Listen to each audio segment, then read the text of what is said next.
Marami sa mga tao ang naniniwala sa langit, naniniwala na ang Diyos ay totoo at naniniwala kay Jesus bilang tagapagligtas. Ngunit hindi sila nananampalataya kay Jesus bilang manggagamot at tagapagpalaya. Marami rin ang walang pananampalataya sa mga prinsipyo at kaparaanan ng Diyos. Nais ng Diyos na tayo ay magkaroon ng pananampalataya. Ito ang kanyang prinsipyo, tulad ng pagkilos ng kapangyarihan kay Apostol Pedro na pinuspos ng mataas na antas ng kapangyarihan or anointing. Kaya't kapag ako ay pumailalim sa kanyang anino, alam kong dapat akong maniwala at alam kong si Jesus sa kanyang kapangyarihan ay kikilos sa pamamagitan niya upang ako'y pagalingin at palayain. Ganyan ang pananampalatayang inaasahan ng Diyos, pananampalataya sa kanyang mga kaparaanan at prinsipyo.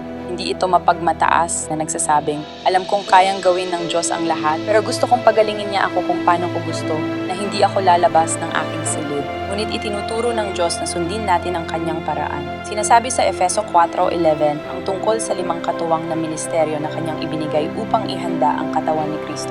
Mahalaga ang iglesia. Sa kanyang mga lingkod, ang mga leader sa 5 katuwang na ministeryo, sa kanila ibinubuhos ng Diyos ang kanyang kapangyarihan or anointing. Sila naman ang magpapasa ito sa lahat ng mananampalataya, sapagkat sinasabi na sa lahat ng sumasampalataya, ang mga tandang ito ay susunod sa kanila. Kaya tayong lahat ay tinawag upang magpalayas ng mga demonyo. Ngunit may itinatag na sistema ang Diyos at kung kanino niya inilalagay ang pinakamataas na antas nito sa mga leader. Kaya't napakahalaga na tama ang ating pananampalataya. Dapat tayong magpasya na ilagay ang ating sarili sa lugar kung saan kumikilos ang tunay na kapangyarihan ng Diyos. At alam kong ako'y palalayain ng Diyos.